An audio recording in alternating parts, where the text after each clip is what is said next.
to NatRevMD, a podcast where we share tips on optimizing medical billing and improving practice efficiency so you can have the business of your dreams. I'm your host, Dr. Heather Signorelli, founder of NatRevMD. Let's get started.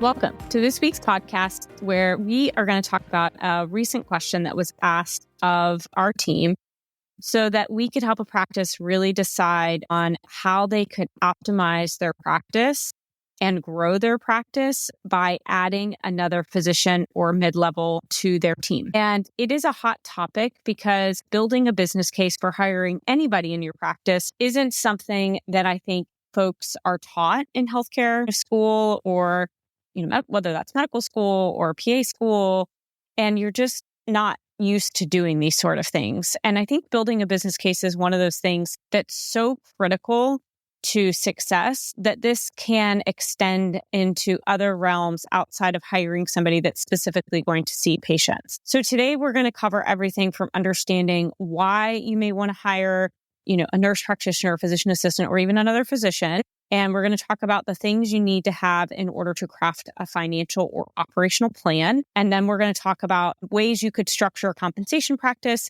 that works for both your practice as well as your obvious new hire, and really be able to kind of spell all of these different things out. So this is perfect for an owner of a medical practice. You're thinking about hiring somebody. Your patient list has increased. You're really busy. You may even have a wait list. Those are kind of some of the things that start your mind to think, gosh, I am ready to hire somebody. I'm just scared and don't know how to do this or don't know how to plan for it. So first, let's talk about why you might be considering bringing on an NP to your practice. And I'm going to say NP, but again, that could be a PA or could be a physician. I'm going to stick with nurse practitioner since that tends to be where we're seeing many of our practices hire. Again, can be a PA, can be an NP, can also be a physician. Obviously, for the physician perspective, the base may be a little higher. Billing may be a little bit higher when you consider the fee schedule of a physician versus a mid-level, but the salary tends to be really scary. And so it's just really going to depend. We'll talk a little bit about, pivoting and when you might want to hire a physician versus a mid-level. But again, very important to make sure and understand, again, do you have the patient census? Do you have the space to provide that individual a place to see patients?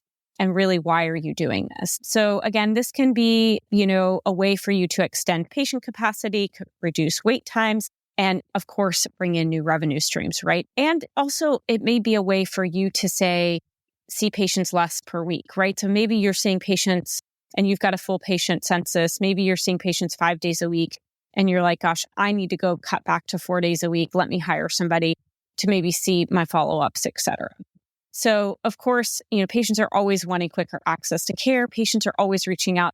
They don't want a wait list.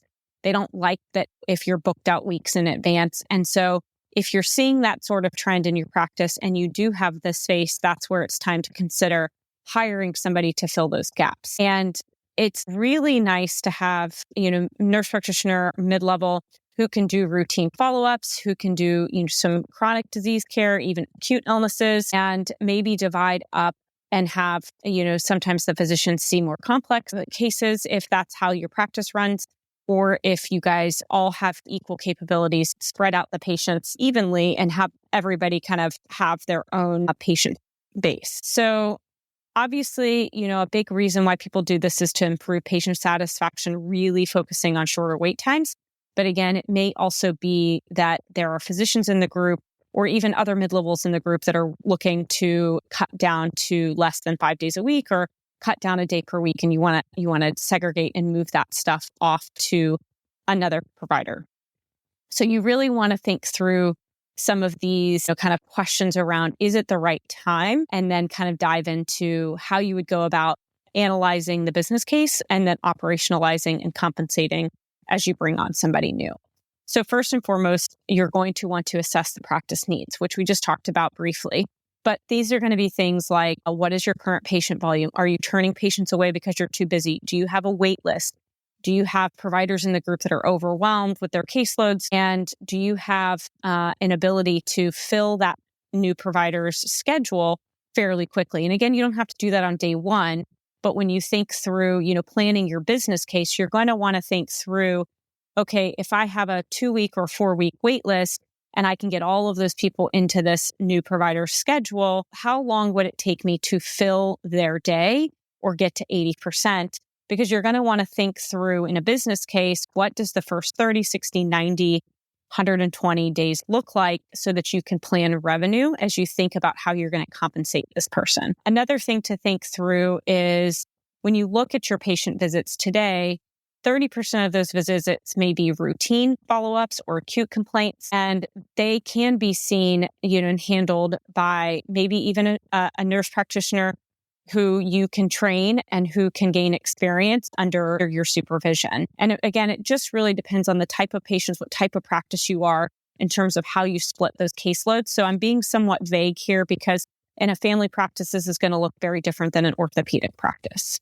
You're also, of course, going to want to look at revenue. So you're going to want to think through today, how much gross revenue do you have? How much of your expenses are fixed? And how much profit do you potentially have to be able to help cover the financial impact of a nurse practitioner mid-level while they are ramping up their patient volume? So this is really going to depend. You're going to have to break out a spreadsheet. I know many of you guys don't like spreadsheets, but this is really one where you're going to have to sit down and break out the numbers and really understand, okay, how many patients, potentially could I add to this person's schedule on a weekly basis? What is my average compensation or revenue when it comes to a per patient basis? And again, you can do a very high level look at that. So we'll kind of shift into what we're talking about right now, which is really that financial analysis. And again, I'm a big believer of a spreadsheet. I love a good spreadsheet, but in case you're not, highly, highly consider sitting down with your bookkeeper, or if you even have a part-time controller or fractional CFO, depending on how big you are, this is the time to kind of sit down and talk through that. So again, you're going to want to think through both your current state, right? So we're looking at revenue and expenses and think through what does that look like today?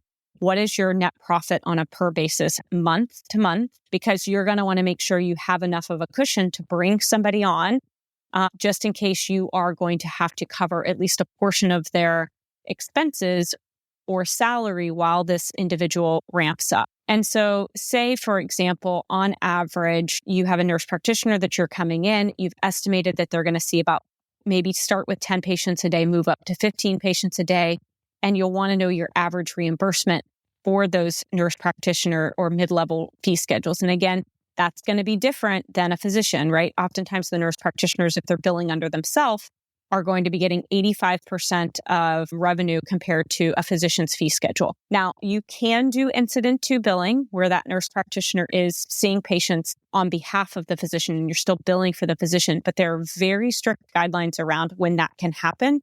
And really, there are very specific rules around this, and you can get into a lot of trouble. I've seen really, really bad things happen if you're not doing this correctly. So if you aren't familiar with incident to billing, we do have a podcast on this that you can go search and find. But again, you'll really want to make sure if you are doing incident to billing, again, where that mid-level provider is billing underneath the physician, that the physician is only giving those patients to that mid-level nurse practitioner that are follow-ups, established patients. They're not seeing any new issue because that would not qualify them to do incident to billing. So I'm going to put kind of that issue to the side for a minute. Let's just, for the sake of this business case, and I highly suggest doing this, plan on the nurse practitioner seeing patients and being credentialed under their own license for most practices. Again, for family practice and kind of your primary care, most of those you're going to want credentialed and be seeing patients under their own MPI and billing under themselves.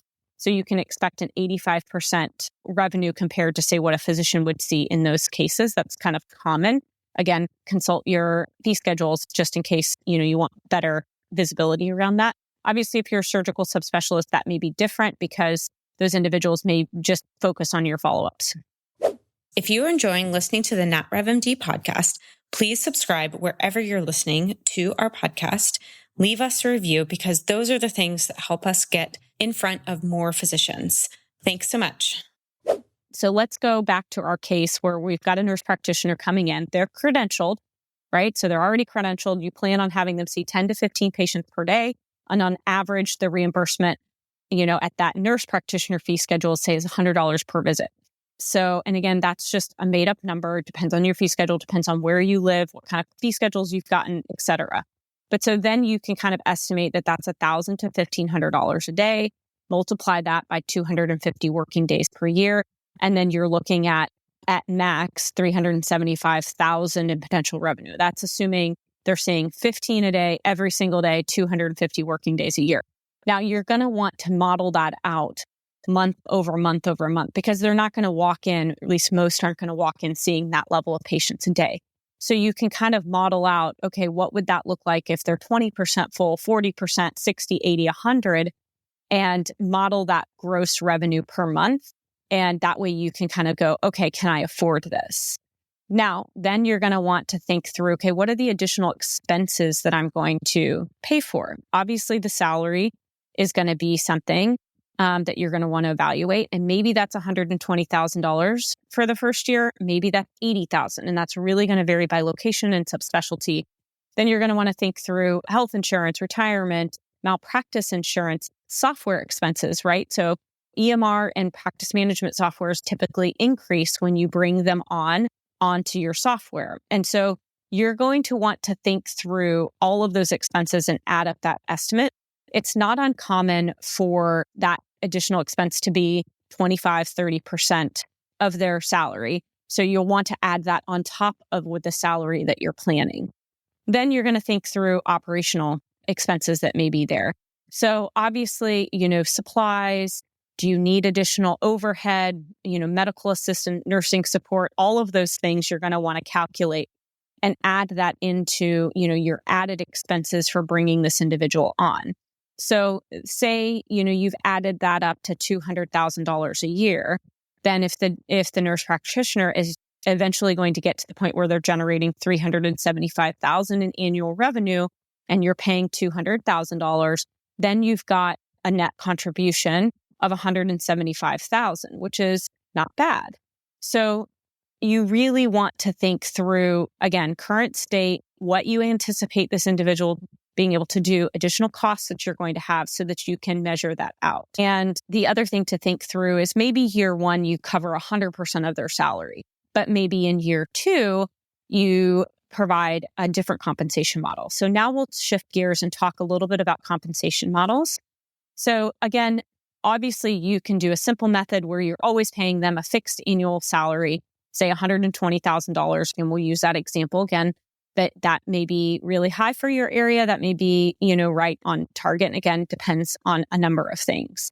But that's a simple model. It's easy to manage, but it may not always motivate productivity, right? And you're running a small business. You need them doing revenue generating activities. You need them encouraged to, focus on follow-ups, to reach out to referring practices, get their productivity high. So you may want to have a model where, say in year one, you offer the $120,000, but say in year two, you reduce the base salary to say $90,000 or $100,000, and then you do a revenue sharing component on a monthly basis or quarterly basis. So that say the nurse practitioner gets 15% of the gross revenue that they generate beyond a specific threshold, right? So you want to make sure that they're hitting certain thresholds so that you're covering costs of what it costs, again, for them to be added to the practice. And again, that's the salary, that's the overhead, that's the software, the supplies, all of those things. You'll want to have a really clear idea of what that's costing you. Then that way, if they generate, say they generate $350,000 in year two, and you're providing them that $90,000 in salary, plus then you're giving them 15% beyond that $200,000 threshold. So then that ends up being $22,500 in incentives. So then maybe that year they get $112,000. Now you could model this out, and maybe 15% isn't right. Maybe it's 20%. I've seen some practices, even do higher than that. And so again, these are the things you do really need to sit down and model out. Option one, option two, 15% of gross revenue, 20% of gross revenue, or model out also, what if they hit this target versus that target? Again, these are things that you're going to be wanting to share with the individual, prior to hiring so that they know what year one and year two looks like. And so these are things that you really want to sit down and model out. You could even do a lower base salary and even higher percentage of revenue sharing. And that's just going to depend on, how your overhead works. Is it consistent? Is it predictable? And how much you're expecting them to get out and go find their patients. So again, lots of different models to think through. So once you've decided on a compensation model, you're going to want to implement this, right? So you've put out the ad, you've clearly defined, what the nurse practitioner's role is going to be in the practice. Are they going to handle follow-ups, chronic disease management, acute visits, or everything in between? Do you have a daily target volume of what patients they're going to see? What is your estimated revenue in terms of that once they start hitting that number of patients per day? And again, you don't have to share all with a new employee, but you need to have a really firm grasp on what that could look like and really want to make sure that, the rest of the team's on board. You've planned for, any sort of staffing changes or things that you need to have in order to make this successful. Obviously, communicate that with your billing team. Very, very important so that they can plan for the added increase in claim volume. So the other thing you'll want to think through is make sure that you understand compliance in your state with regards to nurse practitioner supervision. And again, that you're really, really clear on if you're doing incident to billing and what that means. Basically, are the nurse practitioners practicing completely independent, or how are they needing to be overseen by a physician? And then again, are you billing incident to, or are they billing under their own NPI number? Because all of this is really going to matter, both from a revenue perspective and also compliance perspective. And then next, you're really going to want to start to measure these things by month, right? What is their patient volume? What's their revenue generated? Is the revenue per patient what you expected, right? If you did a business case and you were expecting 100, but they're only getting 80, why is that? Is it certain CPTs? Is it patient mix? What could it be? And then of course, kind of some of the soft metrics in terms of patient satisfaction scores, wait times, wait lists, those sort of things. And then as you go month by month, looking at that revenue generated, looking at your true expenses related to that nurse practitioner so that you can understand net profit contribution, having that physician here. So again, super important to have these metrics as something that you can review every month, obviously adjust as needed. If the nurse practitioner schedule isn't full, then can you have them squeeze patients into a half day so that then they can spend a half day going around to local practices to get referrals so that they can increase their patient volume. Again, I would think that if they are on productivity, they're going to be more eager and likely to get out there and kind of hit the road and figure out ways to get their patient volume increased. So hopefully this was helpful. In summary, I will kind of go over kind of 5 key questions to ask and some data points for you to think through as you pull this together and get prepared to sit down with your office, figure out if this is a right thing that you want to do right now. So here are the 5 questions to ask yourself when you're considering to bring on a new mid-level provider or even a physician. So what is your current patient volume, and is it exceeding current provider capacity, or do you want to change, the number of days a certain provider is currently working, right? Do you want to shift that work mix around? Are you experiencing long wait times or delays in getting appointments scheduled? Are there specific services or patient population that you're not addressing effectively? So maybe you want to have a weight loss portion, and this nurse practitioner could do that. Or aesthetics, maybe it's a Botox. And so there's kind of all of those little soft things that you can think through, what would work best. And then of course, what is the projected revenue increase from adding a new provider? Do you have the space? And then how will this individual impact your overhead and existing team dynamics? So really important to kind of think through those things. And then of course, don't forget to gather, those key data points that we discussed, just really about your current state. What's your revenue? What's your expenses? What's your net profit? And then what are your daily patient volume trends? What is your wait list look like? How does that all work in terms of your payer mix as well?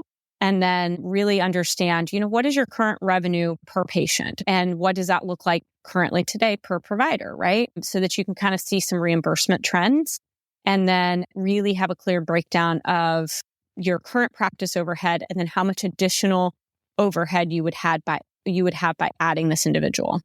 And so pulling these things together, and I know this is a lot, so if you're listening, driving in the car, this may be something to re-listen to. We will also have a blog added to our website to go over this so that it can help kind of prepare for you as you really think through if this is something you want to do for your practice this year. So again, thank you so much for joining me this week on the NatRevMD. If you have found this episode helpful, please subscribe, leave us a review. It means the world to us and really helps us reach more individuals. Would love for you to share this episode with a colleague or a friend. And as always, if you are looking for a new billing team, we would love to help you and your practice. Reach out at natrevmd.com. That's NETREVMD.com. All right, talk to you next week.